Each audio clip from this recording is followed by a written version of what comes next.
Hey,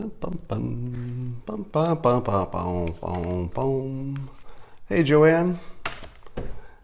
Hey, Jillian. Hey, Dirty Uncle. Hey, Unix Rab. Hey, Russell. Hey, Olga. Come on in here. If you get in here on time, it will be time for you to enjoy the unparalleled pleasure that's called the simultaneous sip. Oh, you know how it goes. It goes something like this. You grab your mug, your cup, your vessel, your chalice, your cup. You fill it with your favorite beverage. You lift it to your lips, and you simultaneously sip. On my mark, go. All right, so in the headlines, the FBI has submitted its report. This report is not an investigation. It's just a write-up of some people they talked to. And, of course, all of the conversation will be about, hey, was that FBI investigation good enough? Now, as I said before, the Democrats sort of trapped themselves with this whole demand for 1 week of an FBI investigation. And although the following conversation never took place, I want you to imagine it as if it had. I'm going to, one of the characters in this one-act play will be Dale the anti-Trumper. You could imagine Cory Booker or anybody else. And the other character will be President Trump. It's a one-act play, and it goes like this. President Trump, you have to have a full investigation with the FBI investigating and looking into this. Otherwise, we can't vote. It's all wrong. We have to have an FBI investigation. Well, are you just trying to delay? Because it feels like you're just trying to delay. Delay? Are you kidding us? Delay? We just want 1 week. Just 1 week of an FBI investigation, just like they did with Anita Hill. Just 1 week, that's all. And then, that'd be a full investigation. President Trump. So, if I let them investigate for 1 week, then I would have satisfied the main thing you're asking. That's right. I know you'll never do it. You'll never do it. You're never going to investigate because you don't want the truth. All we need is 1 week. President Trump. Okay. How about I say yes? Let's have that 1 week investigation in which we talk to people. There must be 3 or 4 people we haven't talked to who apparently have nothing important to say, or we would have already talked to them. But we will do that. I think you're absolutely right. Let's get to the bottom of this. Let's have 1 week of one full, robust week of maximum FBI investigation, and then you'll be happy, right? What's happening here? I don't understand what's happening here. Well, what's happening is you asked for something, and you said it was very important, and I'm offering it to you. The FBI, and I'm granting it a 1 week investigation. Oh, I see the trick. It's going to be overly narrow. You're narrowing it. It's too narrow. It's too narrow. Well, good point.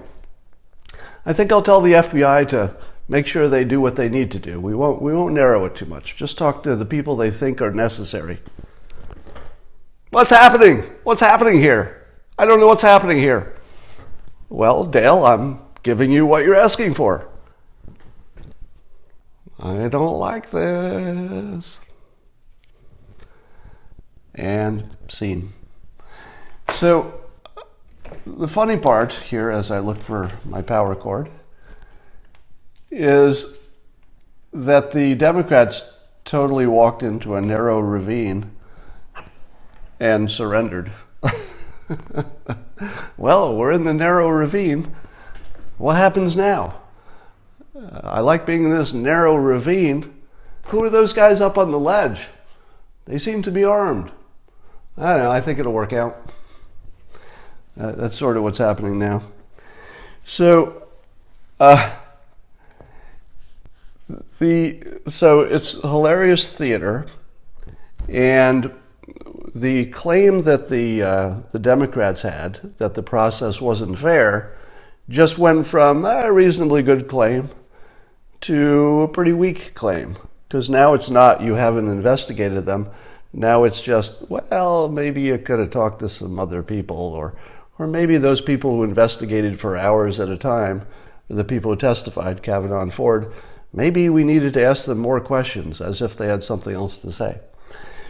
So the Democrats have a very weak hand here. It's another good week for the president. I would say that Kavanaugh will certainly be approved, unless there's some new surprise today. Now, here's an interesting factoid. Because the Democrats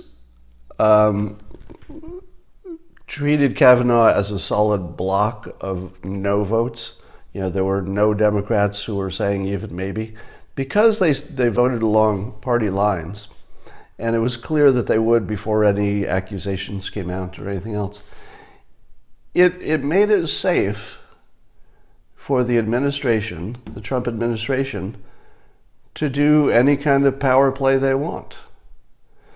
Because the Democrats had signaled so completely their lack of willingness to be part of the system as we know it, the advice and consent, once they gave up all legitimacy as part of the process, it was no longer reasonable to negotiate with them. So while they're asking for, can we have some other, give us another nominee, you could imagine that in some earlier time, imagine if you would, for example, that half of the Democrats had a problem with him, and maybe a few Republicans were wondering too. That in sort of a normal working together collegial situation, you could imagine where the president might say, maybe a different president, but might say, there are enough people concerned, we got to get this right. We're going to have to, we're going to take all these opinions into consideration and maybe move on to another person. But because the Democrats were a solid bloc, it is absolute permission for the Republicans to vote as a solid bloc and to simply counter the other side. Because you want a little bit of balance of power, right? You don't want one side to be able to walk over the other outside of the system. But it's less of a problem if the majority is getting what it wants, which looks like that's going to happen. So the Democrats gave up all credibility by voting as a solid bloc without regard to really any information. And so the Republicans have the same free pass. It's a total free pass to vote him in. Now, I would say that the larger question of can we let somebody like Kavanaugh be taken down by accusations of things he did when he was 17, can we live in that world? And the answer is solidly no. Solidly no. I also suspect that male voters, a lot of male voters are going to be defecting the Democrats. I don't know if you'll have a lot of female voters defecting Republicans over this. Probably some, because it's a big country, so there's always somebody doing something. But I would expect that for every Republican woman who might say, I'm going to go with the Democrats on this one because of this issue, there might be 25 men who say, I don't want to live in a world where an accusation is enough. So there was a great article by Bret Stephens in the New York Times about how apparently he's no Trump fan, but in this particular case, he prefers a bully. It's one of those strange situations where if the bully's on your side, you kind of like a bully, because you don't want to get bullied, and the best person to stop you from getting bullied is a bully. I will tell you that in high school, bullying, of course, is a thing in every school. But in my high school, the biggest, physically the biggest, most dangerous, toughest bully was a friend of mine. I liked him. We did a lot of stuff together. We played sports together and stuff. And so when lesser bullies attempted to bully me, it didn't really work because the biggest bully was on my side. I don't think I planned it that way. I don't remember my thinking. But Trump is kind of like that. He's the bigger bully. So there are a lot of men who are looking at this situation and saying, I'm not sure this is fair anymore. Because you remember, it wasn't long ago that the complaint against men sounded like this. It was, male privilege, white male privilege. And when I hear stuff like that, I say to myself, okay, that's actually a real thing. Not in every situation. I don't think the unemployed ex-steelworker in the Rust Belt has got a lot of male privilege, white male privilege, but I do. So I would say that there's definitely a white male privilege that exists. So if somebody complains about it, I'm going to say, well, it's not some kind of universal thing. I don't know what to do about it. It's not necessarily, fairness to try to adjust that. There are a lot of things you can say about it. But at least you're talking about something that's a real thing. And you can say, all right, I may not agree, but it's a legitimate conversation. But doesn't it feel like it went past that? It went past that to outright anti-male behavior. To me, it felt like the Kavanaugh thing was proxy revenge. Proxy meaning a stand-in. That there were a lot of women and probably a lot of Democrats in general who felt like victims. A lot of women who were literally victims of men in their past, and a lot of Democrats who probably feel like victims just because their party is not in power and they're afraid of Trump, etc. So it feels to me like the attacks on Kavanaugh were, partly naked politics as you'd expect them, but they seem to be fueled. The energy behind them, the enthusiasm, wasn't just about abortion. Because as I've said before, the states would probably keep the abortion laws largely intact in most places, not everywhere. But it seemed to me that this was more of a revenge situation. Did it feel that way to you? To me, it felt like that people I didn't know were taking revenge on people like me, people like Kavanaugh, because they were very angry about other things that have happened. And that is such a big, important thing that you have to stop that. You can't have a civilization where people get proxy revenge. This was revenge against Trump. It was revenge against every man who'd ever wronged them. It was hatred of white people, by some people, and not everybody. Nothing I'm saying is, true of every person. These are generalities. But it felt like anti-white, anti-male, anti-Trump. It was just proxy revenge.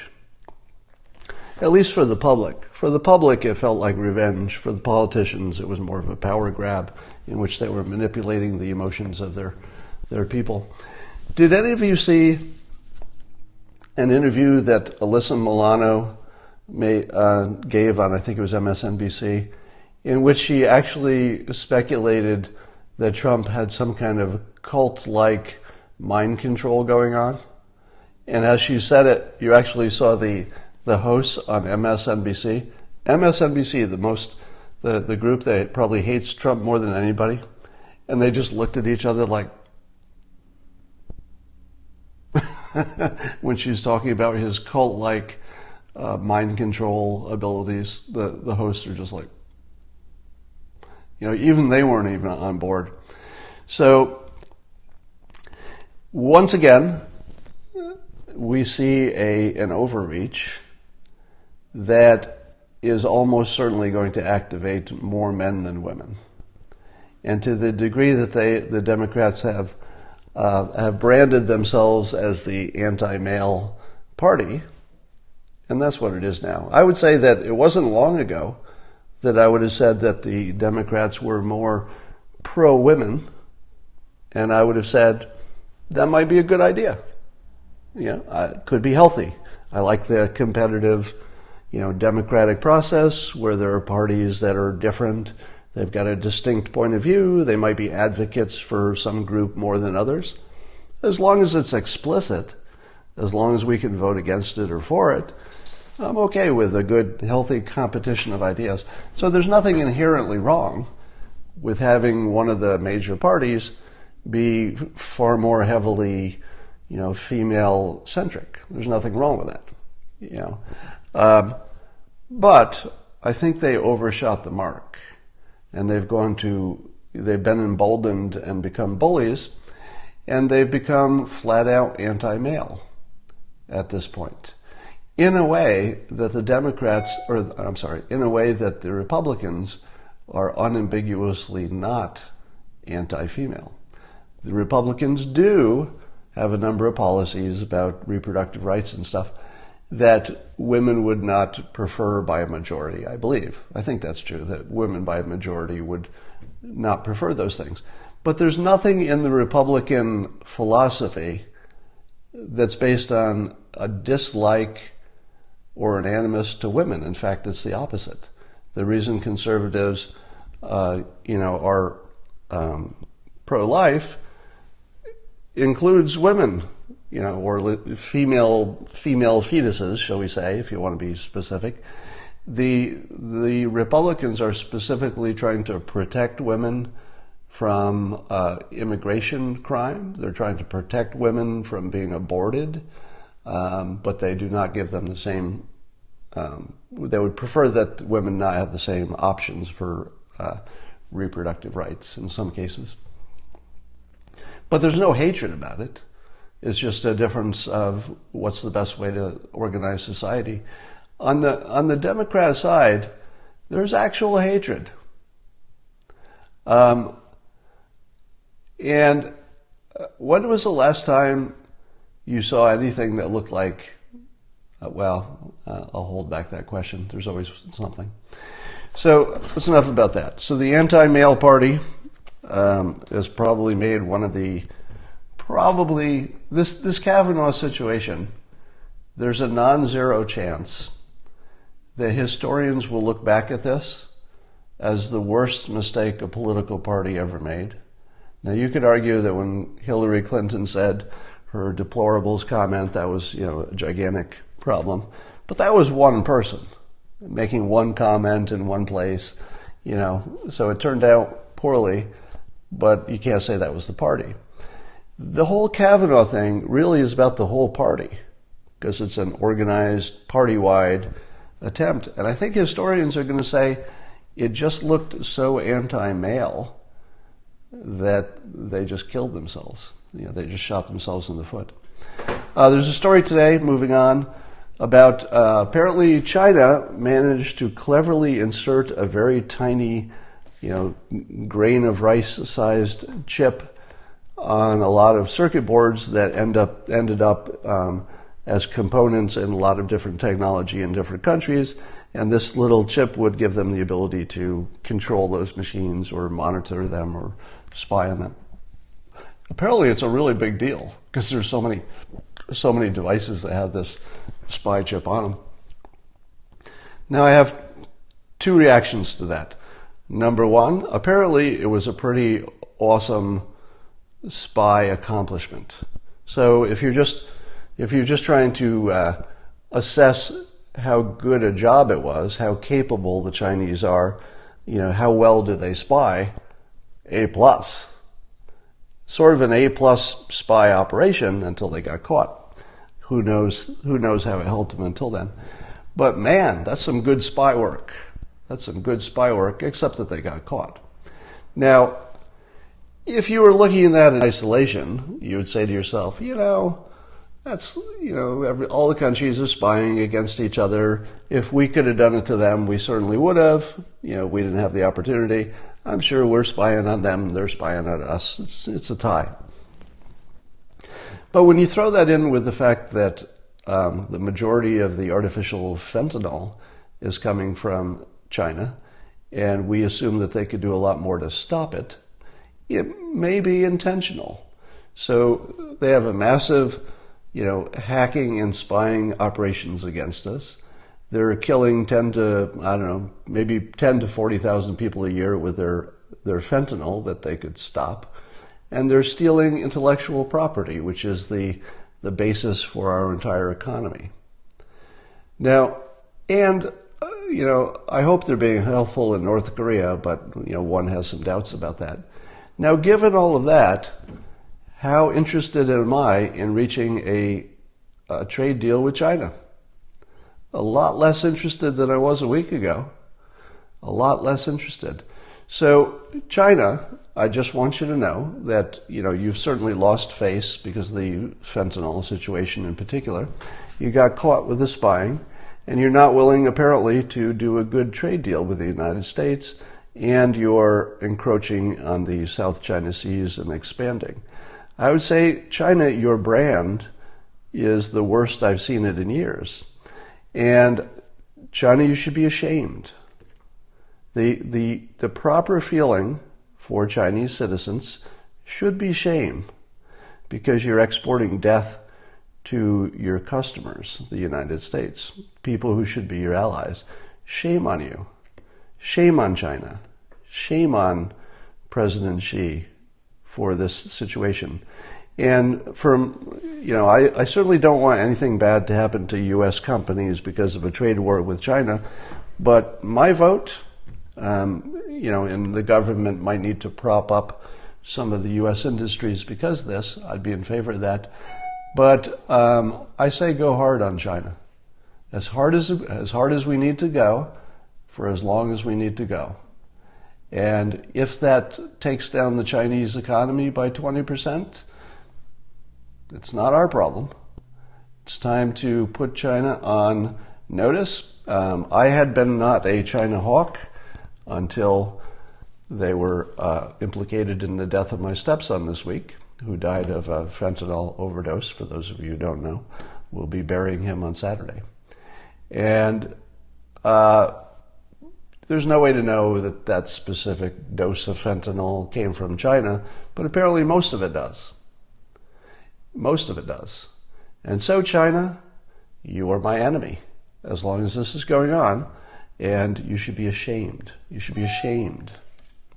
I've never been more supportive of President Trump's trade war than I am right now.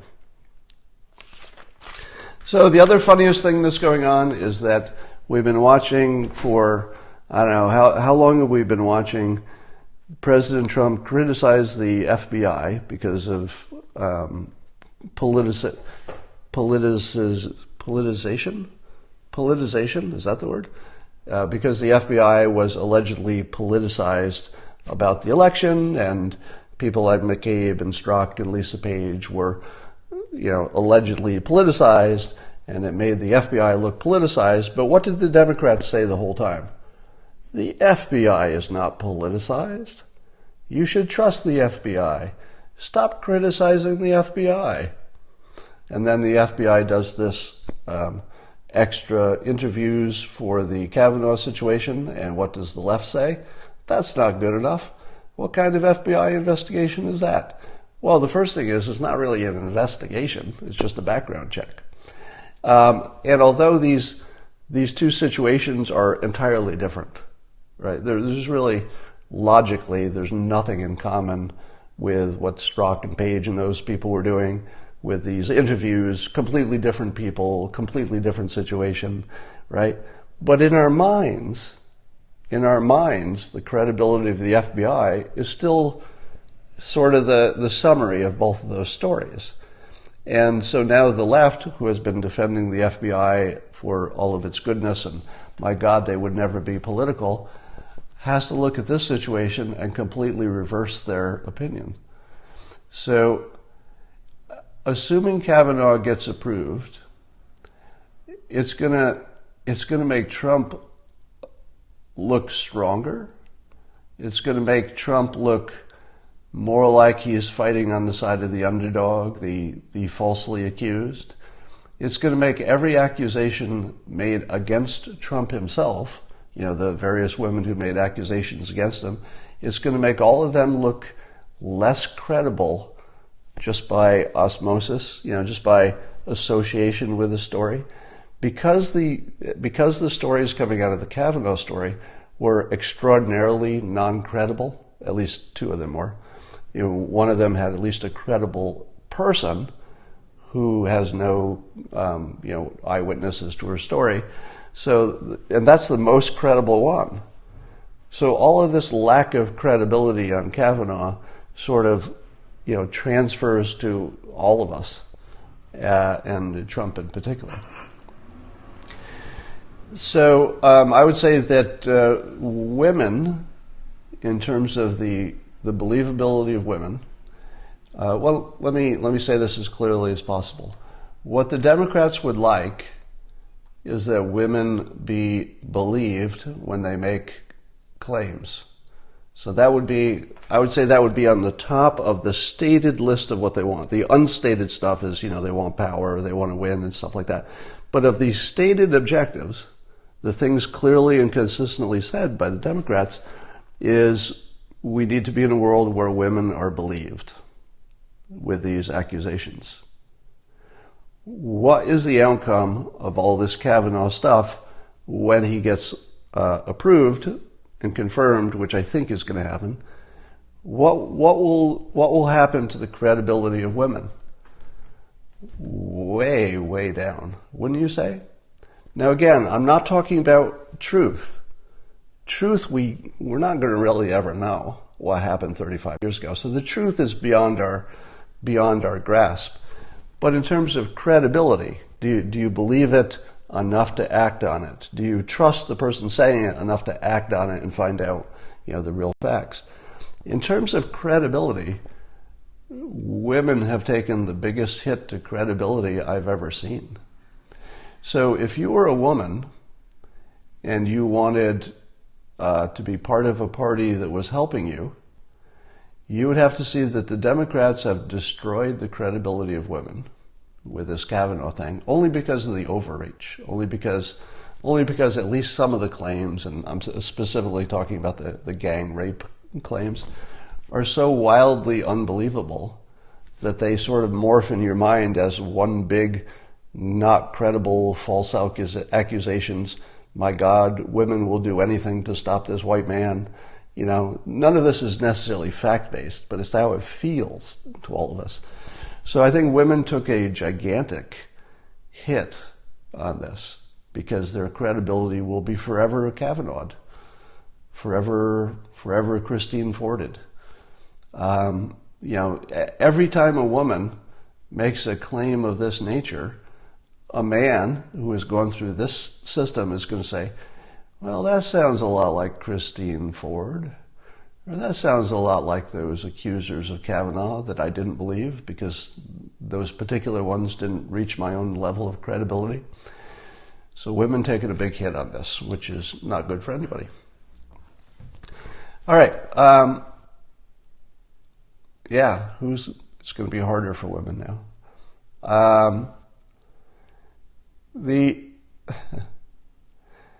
So do you agree with me that for every woman who may have changed sides because of this, for every woman who may have gone over to the Democrats because of this issue, don't you think that the number of men who turned against the Democrats might be 10 times at least? I don't think it's close. It looks like this is just massively positive for Republicans, like massively, because the people who are anti-Republican pretty much are going to stay there. The people who are on the fence are going to look at this and say, that is an ugly party. Did the Democrats literally organize fake sexual abuse accusations against a white male in public to stop him? We'll never know, but it sure looks that way. All right, so it's going to register that way to a lot of people. Yes, and I don't know if I have the name right, Hirano, is that senator from Hawaii who said that men should shut up? She might be the worst thing that ever happened to women. Let me ask you this, and I don't know if this is a question just for men, but you can all chime in. Is it Hirano? I forget the name of the senator, but when she said men should just shut up and step up, it started with shut up. You know, that was sort of the first part of that thought. The step up part, nobody can disagree with stepping up, right? So there's no man who says, oh, men should not step up. But when the first part of that is shut up, I would say that was the worst catastrophe for women. Might be the worst thing that's happened for women, I don't know, in 10 years. Can you think of anything else that was worse for women than a senator believing it would be okay to just go anti-male and not take it back? No apology, no nuance, just men should shut up. Probably the most destructive thing, Hirano, yeah. Probably the most destructive thing any woman did for the cause of women in, I can't think of anything worse.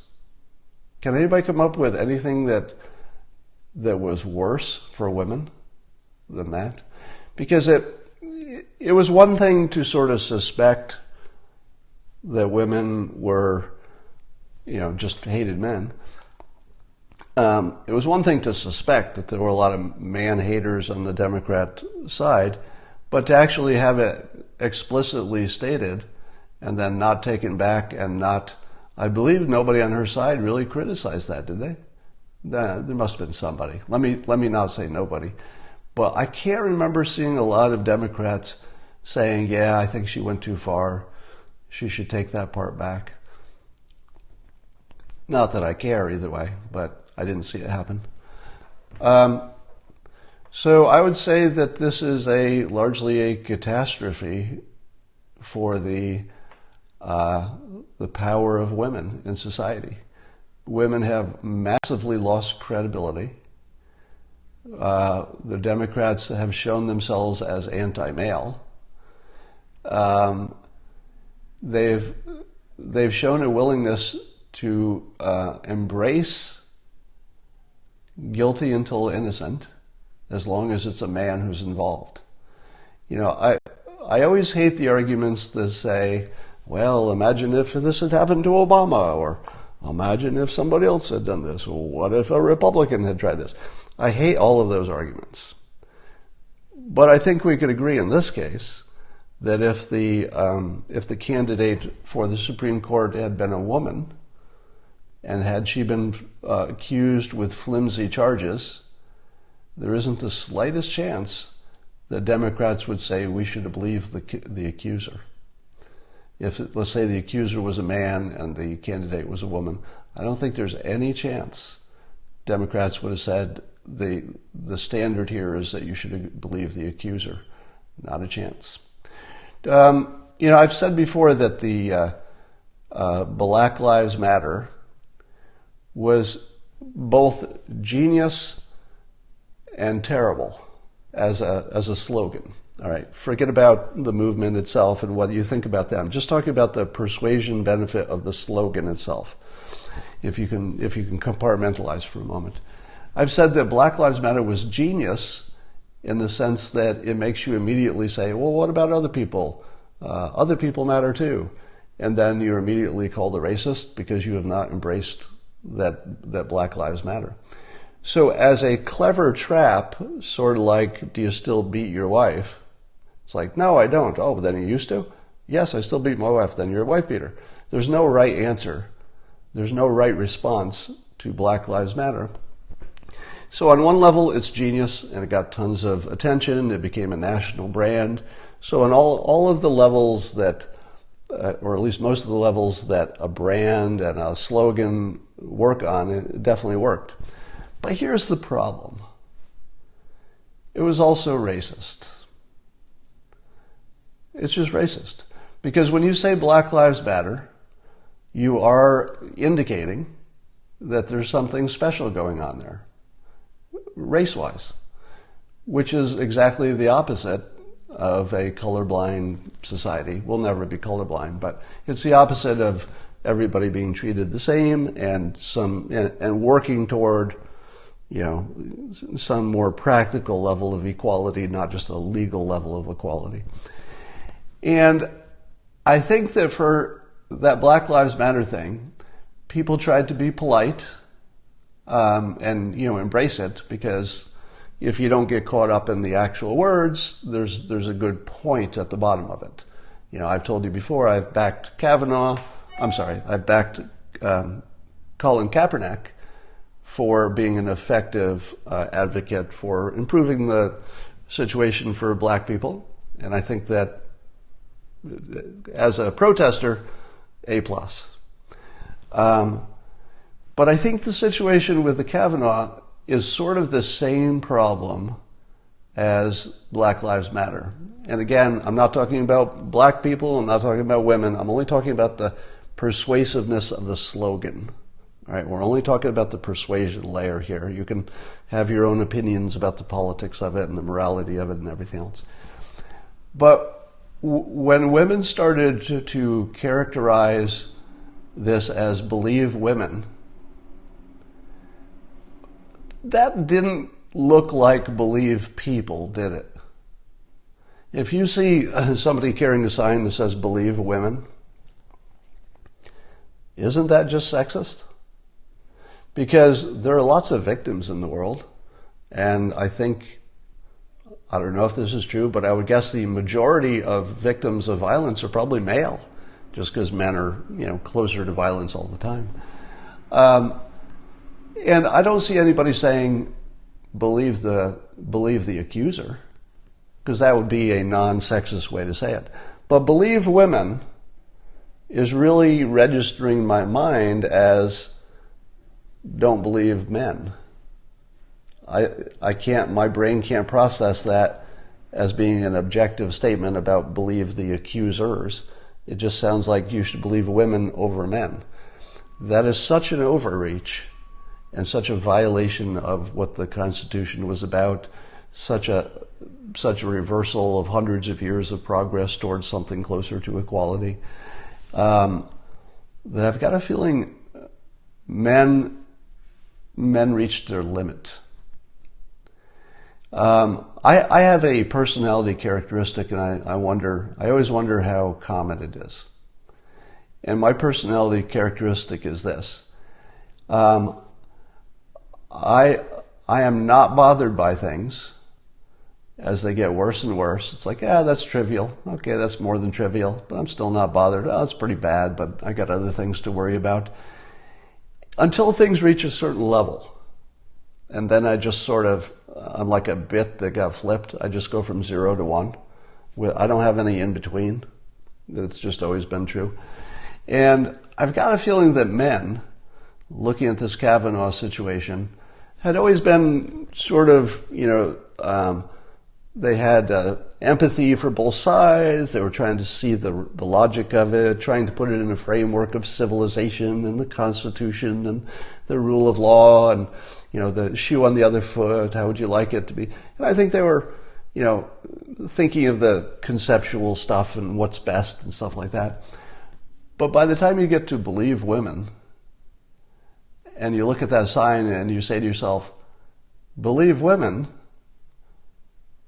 how about believe accusers? Where are the men in this equation? Do we not believe them? It feels like men are just going to snap. I think that we missed all of the in-between pushback because society doesn't let men push back. All right? I'm not saying that should necessarily be different, but we live in a world where men don't really speak freely. I suppose that's true of women too. Just people don't speak freely. So there's between I'm okay with you, so between the levels of, you have a good point, let's talk about your point, there may be some unfairness here, I'd like to help you get to the bottom of it, So between the reasonable, oh yeah, I hear you, and let's be reasonable about this, and believe women, and deny this guy a job and ruin his life based on an accusation, that's a big gap. And I think men were just largely sort of silent during that whole gap. But when it hits the point of believe women over men, which is really what it turned into, I think a bit just flipped. And I'm not yet ready to predict a red wave, but it is lining up that way. It's lining up that way as maybe certainly it will be the biggest. Here, I'll give you a prediction that's a safe one. It'll probably be the biggest gender difference in the vote that we've ever seen. So you're going to see far more men voting for Republicans, far more women as a percentage voting for Democrats. And I think that will solidify the Democrats as sort of the anti-male party. They used to be more pro-women, pro-ethnicities. They've just completely forgotten about black people, as far as I can tell. When was the last time you saw the Democrats talk about something that would be good for African Americans? Like, I don't remember seeing it. It's been a while. So let's talk about, Kanye, speaking of Kaepernick, Kanye has tweeted he's offered to broker a meeting between Kaepernick and President Trump. How great is that? That's like the coolest thing that's happened all year. How much do you want to see Kanye West literally introduce Kaepernick to President Trump in the Oval Office and then close the door and then they have a chat? How much do you want to see that? I mean, I want to see that a lot. And that doesn't mean they have to agree. They could walk out and Kaepernick can say, this didn't work out for me. But it's definitely the right thing to do. The wrong thing to do is to keep complaining and not get in the same room and talk about what you could do about it. That's the wrong approach.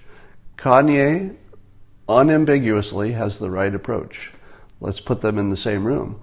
And look at the space that Kanye has carved out in society.